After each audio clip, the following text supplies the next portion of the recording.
Assalamualaikum warahmatullahi wabarakatuh. Nama saya Juanito Riolingga Josti Rahman dengan NIM 11920413236 dari jurusan Hukum Tata Negara kelas C semester 3. Alhamdulillah atas segala karunia dan nikmat yang Allah berikan kepada kita dalam keadaan musibah besar pandemi ini, sampai kita tidak bisa bertemu dan bersilaturahmi seperti biasanya. Tetap jaga kesehatan untuk kita semua, saling melindungi bersama supaya musibah ini berakhir dengan cepat. Video ini saya buat bertujuan untuk dasar nilai mata kuliah pengantar ilmu politik, yaitu membahas tentang pengertian negara, unsur negara, teori terbentuknya negara, dan apa arti asas kewarganegaraan, proses pembentukan negara, bentuk negara, dan terakhir apa itu monarki. Baik, pertama saya akan menjelaskan apa yang dimaksud dengan negara. Sebagai warga negara tentu mendengar kata negara sudah tidak asing. Oleh karenanya, saya akan menjelaskan pengertian ini. Pengertian negara menurut bahasa dan menurut para ahli. Menurut para filsuf seperti Plato, Aristoteles, negara adalah organisasi masyarakat dalam suatu wilayah yang memiliki pemerintahan berdaulat. Menurut istilah, negara merupakan terjemahan dari kata-kata asingnya, yakni states, bahasa Inggris, staat, bahasa Belanda dan Jerman, dan etat, bahasa Prancis. Kata state, staat, etat itu diambil dari bahasa Latin status dan statum atau statum, yang berarti keadaan yang tegak dan tetap. Secara terminologi, negara diartikan dengan organisasi tertinggi di antara satu kelompok masyarakat yang mempunyai cita-cita untuk bersatu, hidup dalam berdaerah tertentu, dan mempunyai pemerintahan yang berdaulat. Menurut Karner Book, bahwa pengertian negara adalah organization arising to the will of a group of him own people, yang artinya adalah organisasi yang timbul karena kehendak dari suatu golongan atau bangsanya sendiri. Menurut George Wilhelm Friedrich Hegel, bahwa pengertian negara adalah agency organization that appears as a synthesis of individual freedom and universal freedom, adalah suatu organisasi kesusilaan yang muncul sebagai sintesis dari kemerdekaan individual dan kemerdekaan universal. Jadi dapat disimpulkan jika negara itu adalah sebuah wilayah yang dipimpin oleh pemerintah yang berdaulat. Baik, kita masuk ke dalam unsur. Terdapat 4 unsur yang membentuk suatu negara, di mana unsur terbentuk negara dibedakan menjadi 2 macam, yaitu unsur konstitutif atau mutlak dan unsur deklaratif atau yang mendukung. Yang mencakup unsur konstitutif atau mutlak adalah wilayah. Yang pertama, daerah kekuasaan atau dimaksud dengan wilayah tersebut. Wilayah merupakan daerah yang menjadi kekuasaan negara sekaligus menjadi tempat tinggal bagi rakyat. Wilayah negara mencakup wilayah darat, laut, dan udara. Batas wilayah dapat berupa rakyat atau penduduk. Rakyat adalah semua orang yang secara nyata berada tinggal dalam wilayah suatu negara yang tunduk dan patuh terhadap peraturan di negara tersebut. Penduduk adalah orang yang berdomisili secara tetap dalam wilayah suatu negara dalam jangka waktu yang lama. Penduduk terdiri dari WNI dan WNA. Pemerintah yang berdaulat. Yang ketiga, yaitu suatu pemerintah yang mempunyai kekuasaan tertinggi untuk mengamankan, mempertahankan, mengatur, dan melancarkan tata negara atau tata cara penyelenggaraan pemerintah negara secara penuh.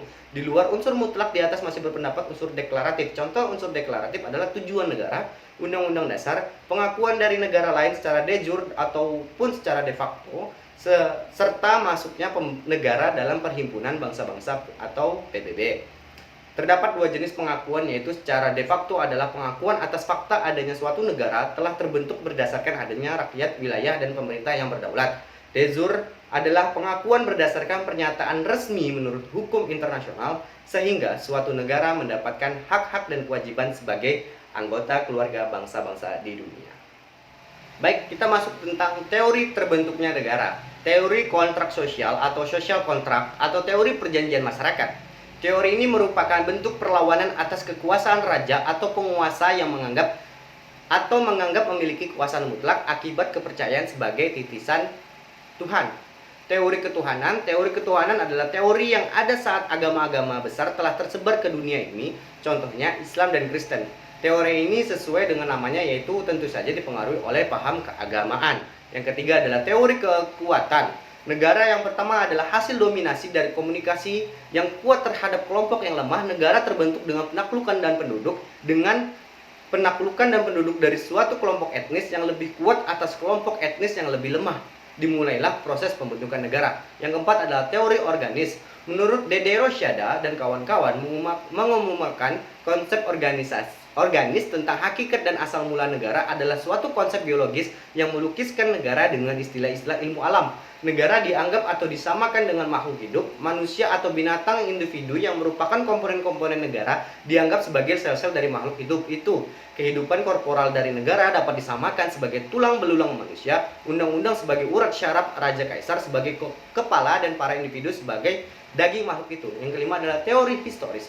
Teori ini menyatakan bahwa lembaga-lembaga sosial tidak dibuat tetapi tumbuh secara evolusioner sesuai dengan kebutuhan-kebutuhan manusia. Yang keenam, teori kedaulatan hukum. Teori kedaulatan hukum adalah semua kekuasaan dalam negara berdasar atas hukum. Pelopor teori ini adalah Hutch kerap dalam buku Die Madoret the State Idee, dan teori-teori yang terakhir adalah teori hukum alam. Teori hukum alam adalah teori awal tentang terbentuknya suatu negara.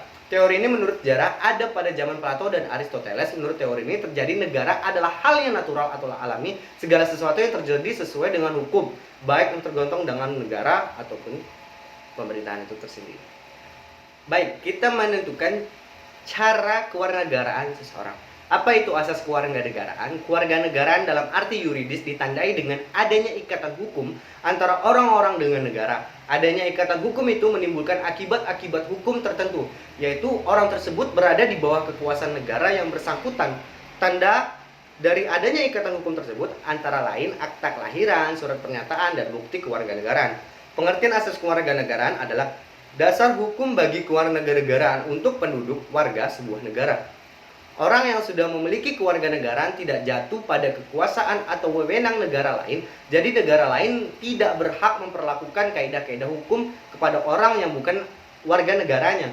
Asas kewarganegaraan dibedakan menjadi 4 asas, yaitu yang pertama asas ius sanguinis, yaitu cara penetapan kewarganegaraan seseorang berdasarkan garis keturunan dari orang tua. Yang kedua asas ius soli, yaitu cara penetapan kewarganegaraan seseorang berdasarkan tempat lahirnya. Yang ketiga asas naturalisasi, yaitu cara penetapan kewarganegaraan seseorang berdasarkan proses hukum yang berlaku dalam suatu negara yang menyebabkan seseorang mendapatkan kewarganegaraannya.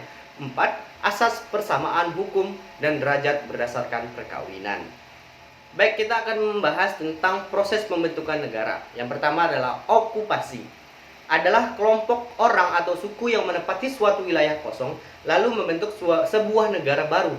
Contohnya negara Liberia yang diduduki oleh budak-budak negro dan dimerdekakan pada tahun 1847. Yang kedua, fusi atau peleburan, merupakan gabungan dua negara atau lebih, biasanya negara kecil dan lemah, bersatu untuk saling melebur menjadi negara baru yang lebih kuat. Contohnya terbentuk Federasi Negara Jerman pada tahun 1871, yaitu penggabungan antara negara Jerman Barat dan Jerman Timur. Yang ketiga adalah kesi, penyerahan. Kesi dapat terjadi ketika suatu wilayah diserahkan pada negara lain berdasarkan suatu perjanjian tertentu. Contohnya wilayah Schleswig, yaitu salah satu wilayah di bawah kekuasaan Austria yang diserahkan kepada Jerman karena adanya perjanjian bahwa negara yang kelaparan harus memberikan negara yang dikuasainya kepada negara yang menang. Austria adalah negara yang kalah dalam Perang Dunia I. Yang kedua adalah akesi, penaikan. Adanya pembentukan suatu negara akibat penaikan lumpur sungai atau laut. Contohnya Mesir terbentuknya akibat penaikan lumpur sungai Nil. Yang kelima adalah aneksati atau pencaplokan, yaitu wilayah suatu negara dicaplok bangsa lain tanpa reaksi apapun. Contohnya pembentukan negara Israel pada tahun 1948. Israel banyak mencaplok wilayah Palestina, Suriah, Yordania, dan Mesir. Yang keenam, proclamation atau proklamasi adalah penduduk yang merebut kembali wilayah yang dikuasai oleh orang asing lalu menyatakan kemerdekaan. Contohnya Indonesia pada tanggal 17 Agustus 1945. Yang ketujuh adalah innovation atau pembentukan baru, yaitu adanya perang atau bencana alam yang membuat penduduk hilang atau mati, kemudian berdirilah negara baru yang di bekas negara yang sudah hilang. Contohnya Kolombia yang pecah atau lenyap, kemudian muncul negara baru yaitu Venezuela dan Kolombia baru. 8. Separatisme atau pemisahan, yaitu adanya wilayah yang ingin memisahkan diri dari negara untuk kemudian menyatakan kemerdekaannya. Contohnya Belgia. Kita masuk dalam bentuk-bentuk negara. Yang pertama, bentuk negara pada masa modern atau sekarang. Menurut teori-teori modern adalah yang pertama kesatuan, unitarianisme, dan negara serikat federasi. Yang pertama negara kesatuan. Negara kesatuan adalah bentuk suatu negara yang merdeka dan berdaulat dengan satu pemerintahan pusat yang berkuasa dan mengatur seluruh daerah.